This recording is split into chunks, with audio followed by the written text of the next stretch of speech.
வார்த்தையும் கிடையாது, எந்த அருகதையும் கிடையாது. நீங்க என்னன்னு சொல்லுங்க அப்படின்னு சொல்லணும். நீ உள்ள போய் என்னத்த பேசி கிழிக்க போற கனி தெரியல. எல்லாம் பண்ணுவாங்க, நாங்க அமைதியா உட்கார்ந்துருக்கோமா? முடியாது. இவ்வளவு நாளா ஷேடோல இருந்தது வெளில வந்துட்டோம். இவ்வளவு நாளா அவங்க வந்து அன்புன்ற அவதாரம் எடுத்திருந்தாங்க. குரூப் என்னடா அப்படி என்ன ஆபாச குறியீடு என்னன்னு சொல்றாங்க. இதுக்கெல்லாம் வந்து இவ்வளவு பேர் வந்து உட்கார்றாங்களே, சும்மா ஒரு 5 நிமிஷம் சீனை போட்டு ஃபுல்லா ஏன் பாரு நீ ரொம்ப டிஸ்டர்ப்ட் அவன் அப்படி சொல்லிட்டு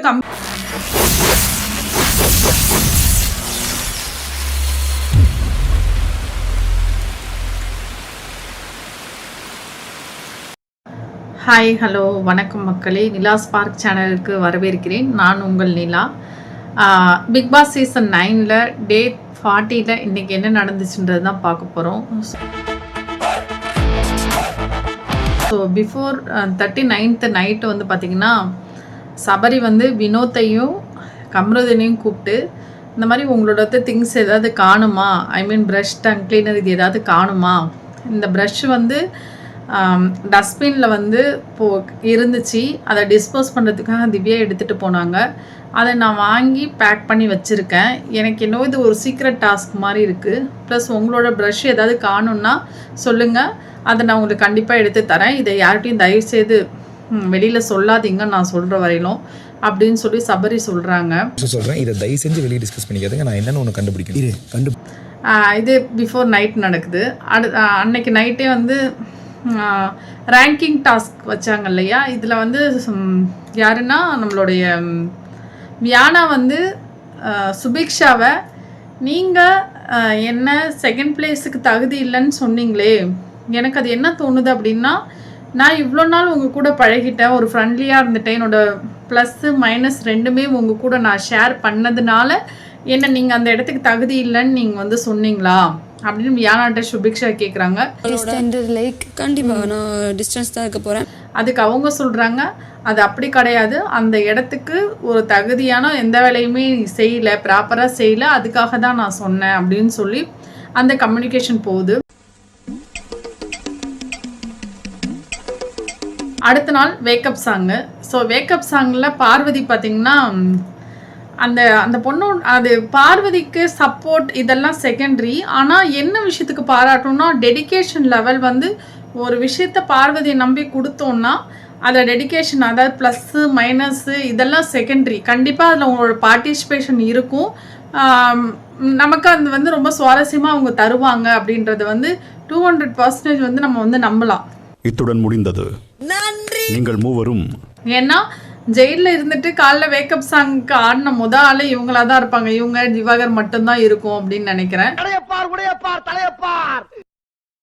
சுவாரஸ்யமா இல்லைன்னு சொல்லி ஜெயிலில் போட்டப்போ இவரை சொல்றாரு திவாகர், பாரு என்ன பாரு நீ என்னை விட அதிகமா கொரட்டை விடுற பாரு அப்படின்னு சொல்லிட்டு அக்கா என்ன பாரு ஜப்பான்கார என்னென்னமோ கண்டுபிடிக்கிறா, நான் எதை கண்டுபிடிச்சிட்டு வந்துக்குது சொல்றாரு. பார்வதி, நான் தான் கொரட்டை விடுவேன் பாரு, நான் தான் கொரட்டை விடுறேன்னு நினைச்ச பாரு, நீ என்ன பாரு என்னை விட பயங்கரமாக கொரட்டை விடுறா பாரு அப்படின்னு சொல்லி திவாகர் வந்து சொல்லி ஷேர் பண்ணிட்டு இருக்காரு.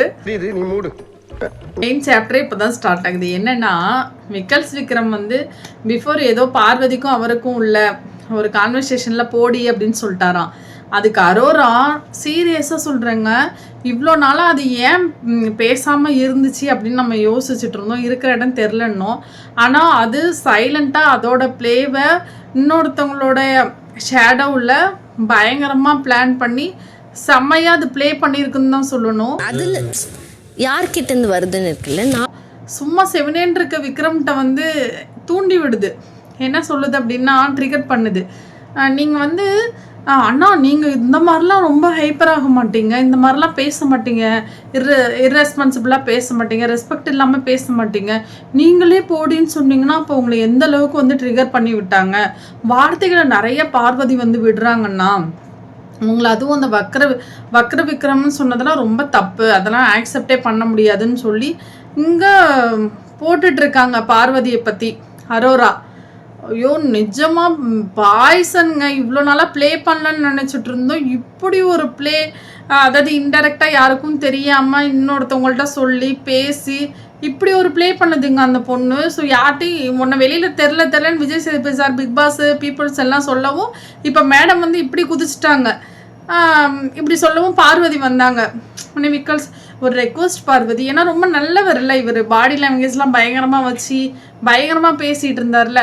அப்போ இவர் சொல்கிறாரு, இல்லை நீ 1000 இருந்தாலும் வக்ரம் விக்ரம்னு சொல்லக்கூடாது அப்படின்னோடனே, வக்ரம் விக்ரம்ன்றதுக்கு டெஃபினேஷன் பார்வதி கொடுக்குறாங்க. அது வந்து தப்பான மீனிங் கிடையாது. உள்ளே வந்து ஒரு பீப்புள்ஸை பற்றி ரொம்ப ஒரு விஷயத்த தவறாக புரிஞ்சுக்கிட்டு ஹார்ஷாக மனசுக்குள்ளே வச்சுட்டு வெளியில் ரொம்ப ஸ்வீட்டாக பொலைட்டாக இன்னொரு முகத்தை வச்சு பேசுகிறதுக்கு பேர் தான் வக்ரம்ன்றது. Okay, I try to change அப்படின்னு சொல்கிறாங்க. உடனே இது வந்து அரோரா ஸ்டார்ட் பண்ணி இல்லை அப்படின்னு சொல்லும்போது, இல்லை நான் குளிக்க போகணும், எனக்கு டைம் இல்லை, நான் குளிச்சுட்டு வந்து இன்வால்விங் இன் எனிதிங், நான் குளிச்சுட்டு வந்து பேசுகிறேன், ஐ வாண்ட் சம். தர்பீஸ் போயிட்டு கேமராட்ட, ஹலோ சார், ஹலோ ஜூம் பண்ணுறீங்களா? ஜூமில் இருக்கா? ஜூம் பண்ணலாமா என்னைய? சார், ஹலோ சார் இருக்கீங்களா, ஹலோ அப்படின்னு சொல்லி டெய்லிக்கும் ஒரு ரீல்ஸ் கிடையாது, ஆயிரக்கணக்கான ரீல்ஸ் வருது. அது கேமரா ஒரு முறை அவர் பேசிகிட்டு இருக்கப்போ வேறு சைடு திரும்பி ஒரு பல்பு கொடுத்துச்சு இல்லையா, அதுலேருந்து இப்போ ரொம்ப கான்ஷியஸாக இருக்கார். ஒரே ஒரு ரீல்ஸ் பண்ணிக்கிறேன், ஒரே ஒரு ஃபேமஸான டைலாக் பிக் பாஸ் நான் சொல்லிக்கிறேன், இருக்கீங்களா, ஜூம் பண்ணுதா அப்படின்னு சொல்லி இவர் ட்ரை பண்ணார். கேமரா வந்து இவர் எதுவுமே ஃபோக்கஸ் பண்ணலை. உடனே ஒரு போய் உட்காந்துட்டு அங்கே வந்து அமித் வந்து ஏதோ பண்ணிகிட்டு இருக்கேன். உடனே அங்கேருந்து ஓடி வராரு, ஹலோ இருக்கீங்களா, ஜூம் பண்ணுங்க, நான் பேசுறது கேட்குதா அப்படின்னு. அந்த டெடிகேஷன் லெவல் வந்து பார்வதிக்கும் திவாகரனுக்கும் வந்து இவங்க 2 பேரையும் அடிச்சுக்கவே முடியாது சீரியஸா. அடுத்து வந்து பார்த்தோன்னா எல்லா இடத்துலையுமே எஃப்ஜே வந்து மார்னிங் ஜெயிலில் இருந்து தூங்கிட்டே இருக்கும். எத்தனை முறை தான் இன்னைக்கு எஃப்ஜே வா உள்ளவா அப்படின்னு சொல்லி கூப்பிட்டு, என்ன காலிலேருந்து நீ மட்டும்தான் தூங்கிட்டே இருக்கிற, என்ன உனக்கு பிரச்சனை அப்படின்னா, இல்லை பிக் பாஸ் ஜெயிலில் கொசுக்கொடி பக்கத்தில் திவாகரன் கொரட்டா சவுண்டு, அதனால் நான் தூங்கவே இல்லை. சரி ஒன்றும் பிரச்சனை இல்லை, நான் உன்னை மன்னிக்கலாம் மாட்டேன், நீ இன்னைக்கு ஃபுல்லாக என்ன பண்ணணும், ஸ்டாண்ட்லேயே நிற்கணும், நீ உட்காரவே கூடாது அப்படின்னு சொல்லிட்டாங்க. கூடாது, ஓகே பிக் பாஸ் நின்றுக்கிட்டு தான் இருக்கணும். அடுத்து எல்லாரையும் லிவிங் ஏரியாவில் கூப்பிட்டு பெஸ்ட்டு பர்ஃபார்மன்ஸ் யார் அப்படின்னு சொல்லும்பொழுது எல்லாரும் வினோத்தையும் எஃப்ஜேபையும் வந்து சொல்கிறாங்க. வினோத் வந்து சீரியஸாக நல்ல பிளேயர், நல்ல டேலண்டான பிளேயர் தான், ஸ்ட்ரெயிட் ஃபார்வர்டாக பேசக்கூடிய ஆள் தான். ஆனால் இப்போது வரக்கூடிய நாட்களில் அவருடைய வார்த்தைகளாக இருக்கட்டும், அவரோட பிஹேவியர்ஸாக இருக்கட்டும், இதெல்லாம் கொஞ்சம் ரசிக்கக்கூடிய மாதிரி இல்லை. ஒருத்தவங்களை மட்டுமே தாக்கி பாடக்கூடியதாக இருக்கட்டும், பேசக்கூடியதாக இருக்கட்டும். ஒருத்தவங்களுக்கு இப்போது காமெடின்றது என்னென்னா எவ்வளோ விஷயத்தை வச்சு எப்படியே பேசலாம். எனக்கு நீ என்னை வச்சு பேசுகிறதோ இல்லை என்னோட பாடி லாங்குவேஜை வச்சு பேசுகிறதோ எனக்கு பிடிக்கல, அது ரசிக்கிற மாதிரி இல்லை, அது அவங்க விரும்பி அதை ஆக்செப்ட் பண்ணிக்கிட்டா பரவாயில்ல. அது இல்லைன்னு சொல்லும்போது அதை திரும்ப ட்ரிகர் பண்ணி அதையே வந்து ஃபோக்கஸ் பண்ணி அதையே திரும்ப பாடுறதோ பேசுகிறதோ இது வந்து ரொம்ப சுவாரஸ்யமாக இல்லை. இன்னொன்று வந்து என்னென்னா, வினோத் வந்து நல்லா எல்லாருமே கவனித்து பார்த்தீங்கன்னா தெரியும், பயங்கரமாக ஒரு விஷயத்த இங்கேருந்து அங்கே போய் சொல்கிறது, அங்கேருந்து இங்கே வந்து சொல்கிறது, இந்த காசிப் பேசுறது, போய் போட்டு கொடுக்கறது, இதெல்லாம் பயங்கரமாக வினோத் பண்ணுறாரோ அப்படின்றது தான் அப்படி தான் தோணுது ஆக்சுவலாக. போய்த்தலையா நாங்க போவோம், இங்கேயே பாய வச்சு கூட மல்லாக்க படுப்போம், உனக்கண்ணா நீ போயா முதல்ல. வினோத் வந்து ரொம்ப ஒஸ்ட் என்னன்னு தெரியல, வர அது ரொம்ப சுவாரஸ்யமாக இல்லை. இதுக்கு எஃப்ஜே வந்து என்ன சுவாரஸ்யமாக, ஆக்சுவலாக அவருக்கு கொடுத்த தர்பீஸ் ராஜ்யத்திலேருந்து அங்கே வினோத் ராஜ்யத்துக்கு போனது, கானா ராஜ்யத்துக்கு இவர் சேஞ்ச் ஆனதே மிகப்பெரிய தப்பு தான். இதில் அவர் சுவாரஸ்யமாக என்ன கொடுத்தாரு, ரூல்ஸையே சரியாக ஃபாலோ பண்ணலங்க எஃப்ஜே. அவர் வந்து சுவாரஸ்யமாக இருந்தாருன்னு சொல்லிட்டு ஹவுஸ்மேட்ஸ் எல்லாம் செலக்ட் பண்ணுறாங்க. இவங்க என்னைக்கு குரூப்பிசம் பார்க்காம இருக்காங்களோ, பயாஸ்ட்டு பார்க்காம இருக்காங்களோ, நம்ம இங்கே ப்ளே பண்ண தான் வந்திருக்கோம், முகத்துக்காகவும் மற்றவங்க எதாவது நினைப்பாங்களோ அவங்கள டைரெக்டாக ஃபேஸ் டு ஃபேஸ் பண்ண முடியல, ஒருத்தவங்க பண்ணுற தப்பை டைரெக்டாக சொல்ல முடியல. இவ்வளோ விஷயம் எல்லாம் பின்னாடி ஷேடோவிலே ஓடுறது, குரூப்பிசத்தில் இருக்கிறது, பயாஸ்டாக பேசுறது, இதெல்லாம் இவங்க விட்டால் மட்டும்தான் இண்டிவிஜுவல் பிளே வெளில வரும். ஒரு மனுஷன் அவன் மனசில் உள்ளதை தெளிவாக மனசு விட்டு எப்போ பேச ஆரம்பிக்கிறானோ அப்போ தான் அது மற்றவங்களுக்கு ரசிக்கிற மாதிரி இருக்கும். இந்த கேரக்டர் எதுவுமே யாருக்கிட்டையுமே இல்லை. என்ன கேட்டால் இந்த பிபி ஹவுஸில் யாருமே டைட்டில் வின்னர் ஆகிறதுக்கான நல்ல ஃபுல் கெப்பாசிட்டி யாருக்காவது இருக்குன்னா நிஜமா கிடையாது. நம்ம யார் வம்புக்கும் போறது இல்ல, யார் தும்புக்கும் போறது இல்ல. நம்ம உண்டு நம்ம சோழி உண்டுன்னு போயிடுறது. சீரியஸா கிடையவே கிடையாது. ஒரு ஆள் கூட அதற்கான ஒரு கெப்பாசிட்டி கூட யாருக்குமே இல்லவே இல்லை. எஃப்ஜே போய் செலக்ட் பண்ணி வச்சிருக்க. எஃப்ஜே என்ன சுவாரஸ்யமா பண்ணாரு, டீம் டு டீம் சேஞ்ச் ஆகிறதெல்லாம் வந்து ரொம்ப சுவாரஸ்யான ஹவுஸ்மேட்ஸ் எல்லாம் நினைக்கிறாங்களா? ஏங்க ஒருத்தவன் பண்ணா நல்லா இருக்குடான்னு வாயை திறந்து பாராட்டுறதுல என்னங்க பிரச்சனை உங்களுக்கு வரப்போகுது? பழக்க வழக்கம்லாம் பஞ்சாயத்தோட இருக்கணும். பாத்ரூம் வரைக்கும் வந்துட்டு பல்லு விளக்கிட்டு குளிச்சுட்டு சாப்பிட்ற வேலையெல்லாம் வச்சுக்க கூடாது, தெரியுதா? அவன் தப்பு பண்ண, ஆமாண்டா நீ தப்பு தாண்டா பண்ண அப்படின்னு சொல்றதுல என்னங்க இவங்களுக்கு எல்லாம் பிரச்சனை வரப்போகுது? இந்த குரூப்பிசம் இதெல்லாம் இவங்க கலைஞ்சா மட்டும்தான் இந்த கேம் வந்து இன்னும் இன்ட்ரெஸ்டிங்காக வேற லெவல் போகும். அது வரையும் எதுவுமே இன்ட்ரெஸ்டிங்காக இருக்காது. யோசிப்பாங்க, பேச மாட்டாங்க, சுவாரஸ்யமாக பண்ணாதுங்க, எதுவுமே பண்ணாதுங்க. இதை முடிச்சுட்டு அடுத்து ஒஸ்ட் பர்ஃபார்மன்ஸ் யாருன்னு செலக்ட் பண்ண அப்படின்னு சொன்னால் திரும்ப கனியையும் திவாகரையும் 2 பேரை சொல்லணும்னா அடுத்து அதில் விக்கல்ஸ் விக்ரமையும் சேர்த்து தூக்கி போட்டு அப்புறம் அதுலேருந்து திரும்ப ஃபில்டர் பண்ணி கனியும் திவாகரம் மட்டும் சொல்கிறாங்க. இதில் ரீசன் சொல்கிறாங்க. என்ன சொல்கிறாங்கன்னா, அரோரா வந்து சொல்கிறாங்க ஒஸ்ட் பர்ஃபார்மன்ஸ் லவ்னு ஒரே லவ் கண்டென்ட்டாக இருந்ததுன்னு சொல்கிறாங்க. இந்த மேடம் கொடுக்காத லவ் கண்டென்ட்டையா திவாகர் புதுசாக கொடுத்துட போகிற? அவருக்கு அந்த தர்பீஸ் ராஜ்யத்தில் கொடுத்ததே அதுதான். அக்கா பொண்ணு 3 பேர், அந்த அக்கா பொண்ணு 3 பேரை ரூட் விடுறது தான் உன்னோட வேலை. அதுதான் அவருக்கு கொடுத்த டாஸ்க். அதை அவர் பண்ணுறதுக்கு அதுவே நான் வியானாட்ட தான் அதிகமாக பேசினேன், அரோராட்டெல்லாம் அதிகமாக போகவே இல்லை, பேசவே இல்லைன்னு தான் தர்பீஸ் சொல்கிறாரு. இது சம்மந்தமே இல்லாமல் வந்து அங்கே என்ன சொல்லுது, லவ் லவ் லவ் லவ் பொண்ணு பொண்ணு பொண்ணு பொண்ணு. அப்போ பார்வதி வந்து இந்த மாதிரிங்க, நான் என்னோட டாஸ்கில் ராஜமாதா நினச்சிருந்தா அவங்க என்னோட ராஜ்யத்தை பறித்து பக்கத்து நாட்டுக்கு கொடுக்கறதுல தான் இருந்தாலும் கொஞ்சம் இங்கே சுவாரஸ்யமாக எதுவுமே பண்ணல, பின்னாடி இருந்து ட்ரிகர் பண்ணாங்க. ஸோ சுவாரஸ்யமாக எதுவுமே பண்ணலன்னு சொல்லும்போது கனி நீ வந்து என்ன ஒஸ்ட் பர்ஃபார்மன்ஸ் சொன்னியே நான் ஆக்செப்ட் பண்ணுறேன், ரீசன் எதுக்கு நீ திரும்ப டாஸ்க்குள்ளே போகிற, என்னால் ஆக்செப்ட் பண்ண முடியாதுன்னு சொல்லி வந்து நிற்கிறாங்க லிவிங்கில். அவங்க நிற்கிற சொல்லிட்டு இருக்கும்போதே வாய்ஸை சைலன்ஸ் பண்ணுறேன்னு சொல்லிட்டு வந்து நிற்கிறாங்க.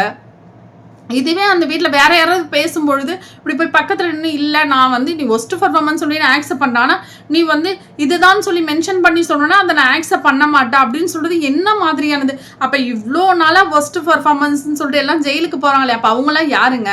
அது என்னங்க அவ்வளோ ஒரு திமுரு, அவ்வளோ ஒரு தெனாவிட்டு அதை நான் ஆக்செப்ட் பண்ண மாட்டேன். மற்றவங்களுக்கு வந்தால் அது வந்து தக்காளி சட்னி, தனக்கு வந்தால் அது ரத்தம். ஏன் இவ்வளோ ஒரு ஈகோ ஏன் கனிக்கு? இவ்வளோ நாளாக ஷேடோவில் இருந்தது வெளில வந்துட்டோம். இவ்வளோ நாளாக அவங்க வந்து அன்புன்ற அவதாரம் எடுத்திருந்தாங்க. குரூப் எல்லாம் பண்ணுவாங்க, நாங்கள் அமைதியாக உட்காந்துருக்கோமா முடியாது. குரூப்பிசம்ன்ற அவதாரம் எடுத்திருந்தாங்க. இப்போ அதெல்லாம் கலைஞ்சு போச்சு. இப்போ வந்து அழுகுலி ஃபுல் அண்ட் ஃபுல் என்னன்னா அழுதுகிட்டே இருக்கிற கனியா இப்போ இன்னொரு அவதாரம் எடுத்திருக்காங்க. ஏன்னா யாரும் தான் சப்போர்ட் பண்ணுறது இல்லையே. கிளம்பு அந்து போச்சு, கிளம்பு அப்படின்ற மாதிரி ஆயிடுச்சுல. அதனால சரி ஜெயிலுக்கு போக சொல்லிட்டாங்க. இவங்க சொல்கிறாங்க பார்வதி நீ சொல்லாதன்னு சொல்லிட்டு வந்து ஆப்போஸ் பண்ணி பேசிகிட்டு இருக்காங்க, நீ உட்காந்தாதான் நான் உட்காருவேன் அப்படின்னு சொல்லி. ஓகே முடிஞ்சதுக்கு அப்புறம் அதுக்கப்புறமா லிவிங் ஏரியாவில் மோஸ்ட் பர்ஃபார்மராக இவங்கெல்லாம் செலக்ட் பண்ணி ஜெயிலுக்கு போகணும்னு சொல்கிறாங்க. அங்கே பிக் பாஸ் லைவ்ல 24/7 இந்த அம்மா ஜெயிலுக்கே போகல.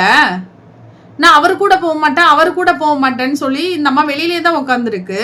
லிவிங் ஏரியாவில் உட்காந்துச்சு. அப்புறம் திரும்ப வந்து வெளியில் ஜெயிலுக்கு பக்கத்தில் உட்காந்துச்சு. உள்ளே போன்னு சபரி சொல்லி போகலை. சரி சொல்லி போகலன்னா என்ன பண்ணும், பிக் பாஸ் வந்து கம்ப்ளைண்ட் பண்ணல. இது வந்து பிக் பாஸ் கொடுத்தது, எல்லாரும் ஃபாலோ பண்ணி தானே உள்ளே போகிறாங்க. ஏன் திவாகர் கூட நீ போக மாட்டேன்னா திவாகர் என்ன அவ்வளோ கேவலமானவனா, மானகட்டவனா, இல்லை மோசமானவனா, இல்லை என்னன்னு புரியல. உனக்கு பிக் பாஸ் கொடுக்குற டாஸ்க் அதெல்லாம் ஆக்செப்ட் பண்ணி தானே உள்ளே வந்திருக்கு, அதுக்கு தானே உனக்கு சம்பளம். அப்போ நான் உள்ளே போக மாட்டேன், பண்ணுறதெல்லாம் ஒஸ்ட் பர்ஃபார்மன்ஸ் பண்ணிவிட்டு நான் பண்ண மாட்டேன்னு சொன்னால் அது என்னது அர்த்தம்? இது யாரை ஏமாத்துற வேலை? நான் பிக் பாஸ்ட்ட பேசணும் அப்படின்னா அவர் கூப்பிடலன்னா நான் உள்ளே இருக்கேன் பிக் பாஸ் எனக்கு, ஆனால் உங்ககிட்ட பேசணும், நீங்கள் என்னன்னு சொல்லுங்க அப்படின்னு சொல்லணும். நீ உள்ளே போய் என்னத்தை பேசி கிழிக்க போகிற கனி தெரியல. அப்படி உன்னோட சைடு நியாயப்படுத்துறதுக்கு என்ன இருக்குது? ஆனால் ஒரு தப்பை வந்து ஒரு மனுஷன் தனக்கு ஏற்ற மாதிரி எப்படிலாம் ரகரகமாக நியாயப்படுத்திக்கிறான்றதை கனிட்ட தான் நம்ம லெசன் எடுத்துக்கணும் சீரியஸாக. ஏங்க 1000 பேர் இருக்கட்டுங்க, உன்னை ஜெயிலுக்கு போகணும்னு சொல்லியிருக்காங்கல்ல, உன்னோட ஹவுஸ்மேட்ஸ் தானே ஒஸ்ட்டுன்னு சொன்னாங்க. அப்போ நீ என்ன பண்ணணும், ஜெயிலுக்கு உள்ளே போய் உட்காந்துட்டு தானேங்க நீ வந்து பிக் பாஸ் நம்ம பிக் பாஸ் என்ன முட்டாளா? இவ்வளோ டீமை கிரியேட் பண்ணி இவ்வளோ பேர் ஒர்க் பண்ணாங்க, அவங்களாம் என்ன முட்டாளுங்களா? என்ன இவ்வளோ அவ்வளோ ஈகோ தடுக்குதுங்க. நான் போய் திவாகர் கூட இருக்கணுமா அப்படின்னா என்னது புரியல. ஹவுஸ்க்கு வந்தால் எல்லாருமே ஈக்குவல் இருந்தானே அங்கே வந்து இருக்கீங்க. இதில் என்ன இவங்க என்ன தப்ப பார்க்குறாங்க? அப்ப திவாகர் இப்ப அதை பாக்குறாரு இதை பாக்குறாரு நம்ம சொல்றோம். அப்ப இவங்க என்னத்த பாக்குறாங்க அது நம்ம தான் எக்ஸ்பிளைன் பண்ணணும், நம்ம தான் சொல்லணும். போகவே இல்லைங்க. 2:30 3:30 4:30 தாங்க ஜெயிலுக்குள்ள போறாங்க. அவ்வளவு நேரம் உள்ளதான் உலாத்திட்டு இருக்காங்க. இதுவே அந்த இடத்துல பார்வதியோ திவாகரோ ஜெயிலுக்கு போக மாட்டேன்னு வெளில இருந்தா எத்தனை பேர் நான் அட்வைஸ் பண்றேன்னு வருவாங்க, எத்தனை பேர் இது தப்புன்னு சொல்லுவாங்க, எத்தனை பேர் பிக் பாஸ்ட போய் கம்ப்ளைண்ட் பண்ணுவாங்க, எத்தனை பேர் ஃபைட் பண்ணுவாங்க. அப்ப இது இவங்களுக்குன்னா ஒரு சட்டம் இதுதான் பிரச்சனையே, இங்க உள்ள பிரச்சனையே இதுதான்.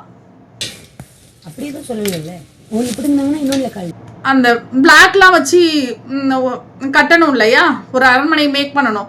அது வந்து அரோரா வந்து தர்பீஸ் சாம்ராஜ்யத்துல இருந்து கானா சாம்ராஜ்யத்துக்கு போயிட்டாங்க. யாரோட பர்மிஷனும் கேட்கல, இவரை மன்னிப்பு கேட்கலன்ற ஒரு காரணத்தை சொல்லி கிளம்பி போயிட்டாங்கங்க. அப்போ இங்க வந்து கட்டணும், அந்த கல்லை வச்சு அரண்மனை மாதிரி ஏதாவது ஒன்று மேக் பண்ணணும். அதை கவுண்டிங் வச்சு தான் மார்க்குன்றது. அப்போ நீ என்ன பண்ணணும், உன்னோட சாம்ராஜ்யம் தோல்வி அடைஞ்சிருச்சு, நீ அடுத்த சாம்ராஜ்யத்துக்கு வந்து அந்த பிளாக் வச்சு இப்படி தான் கட்டணும்னு சொல்லி நீ சொன்ன, அந்த குறியீடு தப்பா இருந்துச்சு அப்படின்னு சொல்லி பார்வதி வந்து சொல்றாங்க, அட்ரஸ் பண்றாங்க. இது வந்து தப்பா இருக்கு, நீ எதுக்கு அப்படி வச்ச அப்படின்னு சொல்லி அவங்க அவசரத்துல வச்சிருக்கலாம். அதை வந்து தப்பான எண்ணத்துல வச்சாங்கன்றது நம்மளோட இன்டென்ஷன்ல, அவங்க எப்படி வேணாலும் வைக்கட்டும், அது வேற விஷயம். ஒரு பிளாக் இப்படி வைக்கும்போது அதுக்கு 2 சப்போர்ட் இருக்கணும். அது வந்து எனக்கு தவறான குறியீடா இருக்குன்னா அவங்க பார்வதி வந்து சொல்றாங்க தவறான குறியீடா இருக்கு. இவங்க வந்து இல்ல நான் வந்து வச்சுதான் காட்டினேன், 2 சப்போர்ட் இருந்தாதான் இருக்கும் அப்படின்னு சொல்றாங்க. அது என்ன குறியீடு லொட்டு லோஸ்க்குலாம் நமக்கு தேவை கிடையாது. நீ இந்த டீம்ல இருந்து பார்வதி டீம்ல இருந்து நான் அந்த இடத்துக்கு போயிட்டே இப்படி அடுக்கணும்னு காட்டின கானா சாம்ராஜ்யத்துக்கு நீ போன அப்படின்னா அங்கே ஒண்ணு நீ இங்க உண்மையா இருக்கணும், இல்ல அங்க போயிட்டு ஆப்போசிட்ல இவங்க தோல்வி அடையும் பொழுது நீ வந்து அவங்களுக்கு இந்த பிளாக் வந்து இப்படி வச்சு கட்டணும்னு சொல்லி நீ சொல்லி கொடுத்தா அது யாருக்கா இருந்தாலும் வெறி ஆகுமா ஆகாதா சொல்லுங்க? யாராவது பண்ணுவாங்களா? பிக் பாஸ் கொடுக்குற எதையுமே நான் ஃபாலோ பண்ண மாட்டேன், எதையுமே கேட்க மாட்டேன், எந்த ரூல்ஸும் எனக்கு கிடையாது, எனக்கு என்ன விருப்பமோ அவுத்து விட்ட காலெல்லாம் போகும்ல அந்த மாதிரி தான் போவேன் அப்படின்னா அதை வந்து அட்ரஸ் பண்ணி பேசுறாங்கங்க. இந்த டாஸ்க்லாம் முடிஞ்சதுக்கு அப்புறம் எல்லாரும் கூப்பிட்டு வந்து உட்கார வச்சு அரோரா நீ ஏன் என்ன அப்படி சொன்ன, அப்படி ஒரு அக்யூசேஷன் இருந்துச்சுன்னா என்கிட்ட நீ டைரக்டா பேச வேண்டியதுதானு சொல்றாங்க. இதுக்கெல்லாம் வந்து இவ்வளோ பேர் வந்து உட்காடுறாங்களே, என்னடா அப்படி என்ன ஆபாச குறியீடு. பார்வதியோட ஒரு அவ்வளோ ஒரு கேவலமான ஒரு பிளே பண்ணி தலை டாஸ்கை வின் பண்ணப்போ அதில் அடிப்பட்டது யாருக்கு? பார்வதிக்கு தானே. அப்போ ஒரு ஆள் கூட வந்து ஏன்னே கேட்கவே இல்லைங்க, ஏன் இப்படி பண்ணீங்க பார்வதிய, சபரி நீ பண்ணது கரெக்டா, இந்த வெற்றி உனக்கு உண்மையிலேயே வந்து ரொம்ப சந்தோஷமான வெற்றியா, இதை நீ எப்படி செலிப்ரேட் பண்ணணும்னு ஒரு ஆள் கூட கேட்கல. அப்ப பார்வதிக்கு ஒண்ணுன்னா யாரும் வரமாட்டோம், திவாகருக்கு ஒண்ணுன்னா வரமாட்டோம், அரோராவுக்கு ஒண்ணு. அப்ப கனி கேக்குறாங்க ஏய் நீ தானே பேசணும், உனக்கு தானே பிரச்சனை, நீ பேசுறதா இருந்தா நான் உட்கார்றேன், அப்ப பார்வதி பேசுறதா இருந்தா உட்கார மாட்டாங்களாமா கனி? இது என்னது புரியல. அந்த மாதிரி நம்ம சொல்ல முடியுமா? இல்லை நீ வந்து கனி பேசுதான் நான் உட்கார மாட்டேன்னா மற்ற ஹவுஸ்மேட்ஸ் எல்லாம் விடுவாங்களா? அந்த பார்வதி என்ன கேட்குறாங்கன்னா அப்போ அரோராவுக்கு ஒரு பிரச்சனை அப்படிங்கும்பொழுது எல்லாரும் வந்து ஒன்றா உட்காந்து என்னன்னு சொல்லி அட்ரஸ் பண்ணுங்கன்னு கேட்குறீங்க. எனக்கு இந்த வீட்டில் இவ்வளோ அநியாயம் நடந்திருக்கு, ஏன் எனக்கு யாருமே அட்ரஸ் பண்ணி கேட்கவே இல்லை, எனக்காக ஒரு ஆள் ஏன் சப்போர்ட் பண்ணலன்னு கேட்குறாங்க. நியாயமான கேள்வி தானே அது. அப்புறம் இதெல்லாம் முடிச்சுட்டு வந்து குக்கிங்கில் இருக்கும்பொழுது வெஜிடபிள் கட் பண்ணி கொடுத்து அவங்களும் திவாகரும் பேசிட்டு இருந்தப்ப ஒட்டு கேட்டுட்டு இருந்தாரு வினோத். சரி இவங்க கேட்குறாங்க வான் நான் வெளியில் போவோம் அப்படின்னு சொல்லி போய் 5 minutes பேசுவோம் அப்படின்னு சொல்லி போய் பேசும்பொழுது வினோத் அங்கேருந்து ஃபாஸ்ட்டாக எழுந்து போய் சபரியை கூப்பிட்டாங்க பாரு, அவங்க போய் காசி பேசிகிட்டு இருக்காங்க, இங்கே வெஜிடபிள்ஸ்லாம் கட் பண்ணல. அவ்வளோ நேரம் அந்த பிள்ளைங்க தான் செஞ்சுட்டு இருந்துச்சு. ஒரு பிரேக் வந்து சரி இப்போ திவாகர் கூடயே பேசலாம், ஒரு பிரேக் வந்தால் நீங்களா போக மாட்டீங்களா, யாரோ கூப்பிட்றாங்க போய் என்னன்னு கேட்டு வர மாட்டீங்களா? அது ஏதோ ஒன்று தோணுது, மனசில் உள்ளது தோணுது, போய் பேசிட்டு வருது. உங்களுக்கு என்ன அதில் பிரச்சனை? 5 நிமிஷம் நான் போய் வெளியில போயிட்டு பேசிட்டு வந்ததுனால இங்க ஒன்னும் குடிமொழிக்கு போறது இல்ல. எதுக்கு இந்த தேவையில்லாத ஆணி புடுங்குற வேலை எதுக்கு வினோத்துக்குன்னு கேட்குறேன்னா? சபரி வந்து எல்லாரும் கூப்பிடுறாங்க அப்படின்னு சொல்லவும் அப்போ இதுங்க என்ன பேசிட்டு இருக்குதுங்கன்னா இது வந்து ஒரு நல்ல கான்செப்ட். ஆக்சுவலாக அரோராவோட முகத்திரையை வந்து பார்வதி ரொம்ப அழகாக தெளிவாக சொன்னாங்க. என்ன அப்படின்னா இவங்க இந்த வீட்டுக்கு வந்தப்போ இவங்களுக்கு ஒரு சப்போர்ட், துஷாத்துன்னு ஒரு சப்போர்ட்டு, கம்ருதீன்னு ஒரு சப்போர்ட்டு, 2 சப்போர்ட். ஒன்று லவ்வராமா, லவ் சம்திங்கா, இன்னொருத்தவங்க ஃப்ரெண்டாமா, சரிங்களா? அப்போ இங்கே லவ்வில் பொசசிவ் ஏற்படுத்துறது. கம்ருதீன்கிட்ட வந்து பேசும்போது துஷாத் வந்து ஓகே நீ பேசிட்டு வான்னு சொல்கிறது, இங்கே பேசும்போது ஏன் உனக்கு ஏதாவது பிரச்சனையா அப்படின்னு சொல்லி கம்ருதீன் வந்து நிற்கிறது. அப்போ இந்த 2 பேலன்ஸ் வச்சு தான் நம்ம ஓட்டணுன்றதுல அரோரா ரொம்ப தெளிவாக முடிவு பண்ணிட்டாங்க. இவங்க 2 பேரை வச்சு தான் ப்ளே பண்ணணும். எங்க துஷாத் இவ்வளோ நாளாக பழகின ஒரு பையங்க, அந்த பையன் வெளில போகிறான், அவன் அவன் போனதுக்கு அப்புறம் ஒரு 5 நிமிஷம் மட்டும் ரொம்ப டிஸ்டர்ப்டா அவன் அப்படி சொல்லிட்டு பாரு போனதுக்கே சும்மா ஒரு 5 நிமிஷம் சீனை போட்டு ஃபுல்லாக ஏன் பாரு நீ அழுதுட்டு அதுக்கப்புறம் அது வேலையை பார்க்குதுங்க. என்ன ஒரு கேவலமான சீப்பான கேரக்டர். எப்படிங்க மனசுல உள்ளது அந்த அழுகை வந்து எப்படி நம்ம அடக்க முடியும், கண்ட்ரோல் பண்ண முடியும், எப்படி அழுகாம இருக்க முடியும்? மற்றவங்களுக்காக விடுங்க, அட்லீஸ்ட் ஒரு தனியாவது போய் உட்காந்து ஒரு அழுகை ஒண்ணுமே கிடையாது. இதான் ஹியூமன் பீயிங்ஸோட மைண்ட் செட். இருக்கிற வரலாம் யூஸ் பண்றது, இவங்கன்னு சொல்லிட்டு செட் பண்ணிக்கிறது, அதை நம்பி எல்லாரும் வந்து ஏமாந்து போறது. இப்படி கேவலமா அது வந்து சொல்லிட்டு இருந்துச்சு. அப்ப இவங்க பார்வதிகிட்ட பேசும்பொழுது அரோராவுக்கு என்ன அப்படி ஒரு பொசசிவ் வருதுன்னு தெரியல. பாட்டு பாடி கிண்டல் பண்ணுறது, போய் அவங்க ஏதாவது ஒரு வார்த்தை சொன்னாங்கன்னா விக்ரம் அவங்களுக்கு அகேன்ஸ்டாக உள்ள எல்லார்ட்டையும் போய் பேசி அதெல்லாம் சின்ன வார்த்தை தான், அதெல்லாம் ஒன்றும் அவ்வளோ பெருசு இல்லைல்ல அப்படி இப்படின்னு சொல்லி ட்ரிகர் பண்ணி விடுறது. இந்த பொழப்பு எதுக்கு இப்போ அரோராவுக்கு புதுசாக ஒரு அவதாரம் எடுத்திருக்கு, கேவலமான ஒரு அவதாரம் எடுத்திருக்கு. இருக்கிற வரைக்கும் அவனை யூஸ் பண்ணிட்டு வெளில போயிட்டு வேலையை. அப்போ இவங்க ஒரு 5 நிமிஷம் பேச வரும்போது அங்கே ஒரே பிரச்சனை. அங்கே போனோடனே அமித் இல்லை நானே கட் பண்ணிக்கிறேன் அப்படி சொல்லி அவர் ஒரு சீனை போடுறது. இதில் கனியே அதுக்கெல்லாம் என்னவாது பேச தகுதி இருக்கா? அதுக்கெல்லாம் ஜெயிலுக்கு போன்னு பிக் பாஸ் சொல்லிட்டாங்க. ஜெயிலுக்கு போகாமல் இங்கே என்ன மேடம்க்கு ஹவுஸ்குள்ள வாக்கிங் போயிட்டு அவங்க எந்த வேலையுமே சின்சியராக செய்ய மாட்டாங்க, மற்றவங்களுக்குன்னா ஓடி வருவாங்க. என்ன சொல்கிறாங்கன்னா அருகதை இல்லையாமா, என்னை பற்றியோ பேசுறதுக்கோ தெளிவுபடுத்துறதுக்கோ அருகதை இல்லையாமா. உங்களுக்கு எல்லாம் கிச்சன் டீம்ல அவங்க பேசிக்கிறாங்க, அவங்க ஃபைட் பண்ணிக்கிறாங்க. நீ ஜெயிலுக்கு ஒழுங்கா போனியா? உனக்கு பார்வதியை கொஸ்டின் கேட்கறதுக்கு உனக்கு தகுதி இருக்கா? முதல்ல இது வந்து கேட்டுட்டு இருக்கு கனி. கேட்டுட்டு நீ முதல்ல போ ஜெயிலுக்கு போ அப்படின்னு சொன்னா, நான் என்ன ஓ வீட்டுக்கா வந்தேன், பிக் பாஸ் வீட்டில் தானே இருக்கேன், நீ என்ன வெளில போன்னு சொல்ற அப்படின்னு சொல்லிட்டு அப்படி மாற்றி விடுறது. ஒரு கருத்து சொன்னோன்னா அதை அப்படி சேஞ்ச் பண்ணி விடுறது. என்ன மாதிரி ஒஸ்டான பிஹேவியர்னே தெரியல. சீரியஸ்லி டோட்டலி அன்எக்ஸ்பெக்டட் ஃப்ரம் கனி. சீரியஸாக நான் நம்பவே முடியல கனி இப்படிலாம் பிஹேவ் பண்ணுவாங்கன்னு.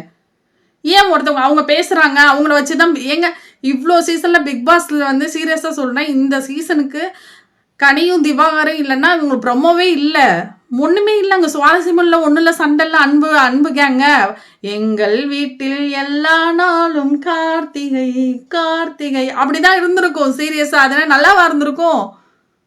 அந்த முகத்திரையெல்லாம் உடச்சி ஒவ்வொன்றா கொண்டு வந்துட்டு இருக்கும்போது இவங்களுக்கு வந்து இவன் நல்லா ப்ளே பண்ணுறாளே, நம்ம ஒஸ்ட்டு பர்ஃபார்மன்ஸ்னு சொல்லி நம்ம ஜெயிலுக்கு அப்போ இத்தனை நாளாக எல்லாரும் ஜெயிலுக்கு போனாங்களே, அதெல்லாம் கனிக்கு இனிச்சிச்சா? இதுதான் ரொம்ப கசந்துதா? ரொம்ப ஒஸ்ட்டுங்க.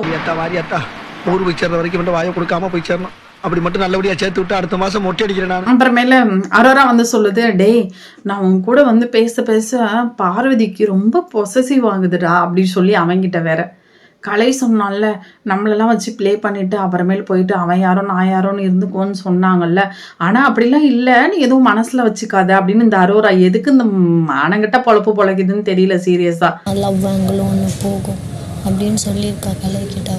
அதை போய் சொல்லணுமாம்மா. இப்போ அது ரொம்ப முக்கியமா கம்ருதீன்கிட்ட ஏற்றி விடுறது. ஏற்கனவே நெய் பிரச்சனை ஓடிட்டு இருந்தது. கம்ருதீனுக்கு எதை எப்படி எங்கே மெச்சூர்டாக ஹேண்டில் பண்ணவும் தெரியாது, எதை எப்போ சொல்லணும் எங்கே சொல்லணும் தெளிவாக பேசவே தெரியாது. அவனை வச்சு இப்போ ப்ளே பண்ணிகிட்டு இருக்கு. இப்போ துஷாத்தை துரத்தியாச்சு, அடுத்தது கம்ருதீனை துரத்துற வரல மேடம் வந்து ஓடிட்டு தான் இருப்பாங்க பாருங்க. அப்புறம் பார்வதிட்ட யாரு பாரு இந்த வாரம் வெளில போவாங்க அப்படின்னு சொன்னால், அரோரா போனால் நல்லாயிருக்கும், ஆனால் இப்போ அவன் வந்து இந்த மாதிரி பாய்சன் வெள்ளம் பார்க்கறதுனால கோல் மூட்டி விடுறதுனால அவள் வெளில போக மாட்டான்னு நினைக்கிறேன். இன்னும் வந்து கோல் மூட்டி விடுறதுக்கு அவ தேவை, அதனால அப்படி சொல்லி பார்வதி வந்து திவாகர் கூட டிஸ்கஸ் பண்ணிட்டு இருக்காங்க.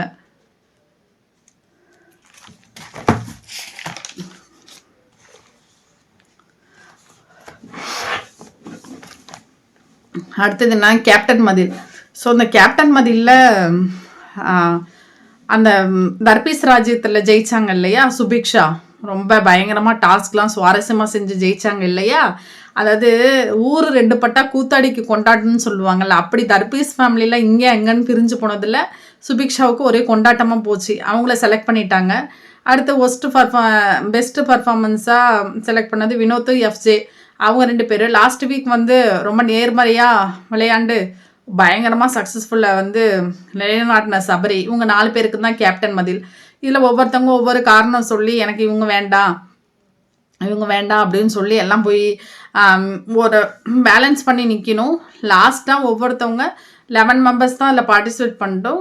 கனியும் திவாகரும் ஜெயிலுக்குள்ளே போயிடணும். இப்போ இவங்க மட்டும்தான் ரொட்டேஷனாக திரும்ப அகெயின் வந்து ஒவ்வொரு ரீசன் சொல்லி அவங்களோட சப்போர்ட்டை ஒவ்வொன்றா எடுக்கணும்.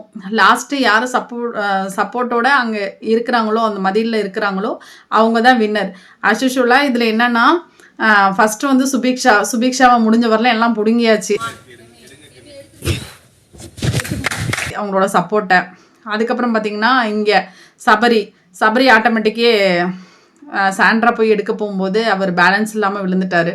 அடுத்து இதுங்க யாருக்குமே யார் கேப்டனாக வந்தால் நல்லா இருக்குன்றது அவங்களுக்கே தெரியலங்க. ஏதோ கண்ணா பின்னான்னு ஏதோ ஒரு ரேண்டமாக அவன் அப்படி இப்படி ஒரு பிளானிங் கிடையாது, ஒன்றுமே கிடையாது. இதில் டீமாக நாங்கள் தான் பண்ணுறோன்னு சொல்லிட்டு சாண்ட்ரா, பிரஜின், திவ்யா, அப்புறம் பார்த்திங்கன்னா நம்மளுடைய பார்வதி இவங்கெல்லாம் ஏதோ ஒன்று பண்ணிகிட்டு இருக்காங்க. அதுக்கு எப்போ திட்டு விழுவும்னு தெரியல. எஃப்ஜேவை வந்து இப்போ கம்மிங் வீக்கு கேப்டனாக செலக்ட் பண்ணி வச்சுருக்காங்கங்க. ஆனால் பெரிய சம்பவம் இருக்குது கம்மிங் வீக்கில், சீரியஸாக பெரிய சம்பவம் இருக்குது. நல்லாவும் இருக்காது, சுவாரஸ்யமாகவும் இருக்காது, ரொம்ப கேவலமாக தான் போகும். ஆக்சுவலாக எதுக்கு தான் எஃப்ஜேவை செலக்ட் பண்ணாங்கன்னு தெரியல. இப்போ திரும்ப என்னென்னா நைட்டு வந்து அன்னைக்கு நடந்துச்சு பாருங்க 39th நைட்டு அந்த ப்ரஷ்ஷு கதை. அந்த ப்ரஷ்ஷை வந்து உட்காந்துட்டு என்னோடய ப்ரஷ்ஷை காணும்னு சொல்லி விக்ரம் வந்து லிவிங் ஏரியாவில் சொல்லிகிட்டு இருக்காரு. இந்த ப்ரஷ்ஷை மச்சான் வா வந்து பாரு அப்படின்னு சொல்லிட்டு அந்த ப்ரஷ்ஷை வந்து எடுத்து அதாவது டஸ்ட்பின்குள்ளே போட்டதை எடுத்து ஒரு பேக் பண்ணி ஒரு பவுச்சுக்குள்ளே போட்டு இந்த சபரி வச்சுருக்காப்புல. இவர் ஒரு தலையாங்க. ஏங்க கேட்டோன்னா அது சாண்ட்ரா ஏதோ சீக்ரெட் டாஸ்க்கு கொடுத்துருக்காங்க. இன்கேஸ் ப்ரஷ்ஷை வச்சு ஏதாவது பிரச்சனை வந்துச்சுன்னா என்ன பண்ணுறது, வா வந்து பாரு அப்படின்னு சொன்னால் விக்ரம் இது என்னோட ப்ரஷ் இல்லை அப்படின்னு சொல்லிவிட்டாப்புல. இதை கம்ருதீன்ட்டையும் வினோத்திட்டையும் சொன்னதுக்கு வினோத் தான் ஆக்சுவலாக போய் ஸ்ப்ரெட் பண்ணுவார்னு பார்த்தா கம்ருதீன் போயிட்டு சாண்ட்ராட்ட, பிரஜன்ட்ட, திவ்யாட்டெல்லாம் சொல்லியாச்சு. ஏதோ ஒரு ப்ரஷ் அவன் எடுத்து வச்சிருக்கிறான், அது உங்களுதான் பாருங்கன்னு சொல்லி உள்ளே போயிட்டு அவன் எடுத்து வச்சிருக்கிறத அந்த குப்பையை எடுத்துகிட்டு வந்து இது உங்களுக்கு தான் பாருங்கன்னு திரும்ப கொண்டு போய் என்னங்க இது இந்த ப்ரஷ் இப்போ என்னங்க பிரச்சனை? சபரியை பாருங்களேன், எப்படி ஒரு முட்டாள்தனமா முட்டாள்தனமா ஒரு விஷயம். ஏங்க அது அப்படி தான் இருந்துட்டு போகுது, சீக்ரெட் டாஸ்க்கே இருந்துட்டு போகுது. ஆமாம் அவங்க பண்ணாங்க பார்த்துட்டுன்னா போதும். அங்கே பாத்ரூமில் ஃப்ளஷ் பண்ணுற இடத்துல ஒரு ப்ரஷ் கிடந்துச்சு, இங்கே கிடந்துச்சு. இவங்க சாண்ட்ரா வந்து ப்ரஷ்ஷை காணுங்கிறாங்க, அப்புறம் அவங்களே தூக்கி டஸ்ட்பினில் போடுறாங்க. இது என்னன்னு தெரில அப்படின்னு சொல்லி மாற்றி பேசிட்டு இருக்காப்புல. ஒரு விஷயத்த தெளிவாக இப்படிங்கிறாரு சபரி, அப்புறம் அப்படிங்கிறாரு, அது அப்புறம் இப்படின்னு திருப்பி பேசுறது. என்ன ஒரு கேவலமான தலை பண்ணுற வேலையாங்க இதெல்லாம். ஒரு ப்ரஷ்ஷுக்கு போயிட்டு ஏன் சாண்ட்ரா நீங்கள் போட்டிங்க நான் பார்த்தேன் அப்படின்னு சொன்னால் முடிஞ்சிருச்சிங்க. அவங்க ஆமாம் இல்லைன்னு சொல்ல போகிறாங்க. அப்போ ஏன் நீ எல்லாத்தையும் நல்ல பேர் எப்படி வாங்க முடியும்? அப்படி எல்லாத்தையும் நல்ல பேர் வாங்கணும், நீ ஏன் அந்த ப்ரஷ்ஷை எடுத்து வச்ச? அதை போய் 2 பேர்ட்ட சீக்ரெட்டுன்னு சொல்லி அதை கம்ருதீன் எடுத்துகிட்டு வந்து சாண்ட்ராட்ட ப்ரூவ் பண்ணுறாரு. என்ன கேவலமானதான். உண்மையிலே ஒன்றுமே சுவாரஸ்யமாக இன்ட்ரெஸ்டிங்காக ஒரு விஷயத்த ரொம்ப எக்ஸ்ப்ரெசிவாக சொல்கிற மாதிரிலாம் இல்லை, எதுவுமே இல்லை ஆக்சுவலாக. ஸோ இன்றைக்கு 40th டேயில் இதுதான் நடந்துச்சு. ஸோ இனி வரக்கூடிய நாட்களில் என்ன சுவாரஸ்யமாக போகுதுன்றதை நம்ம கண்டிப்பாக பார்ப்போம். கண்டிப்பாக ஷேர் பண்ணுங்கள், சப்போர்ட் பண்ணுங்கள். Thank you so much guys, thank you.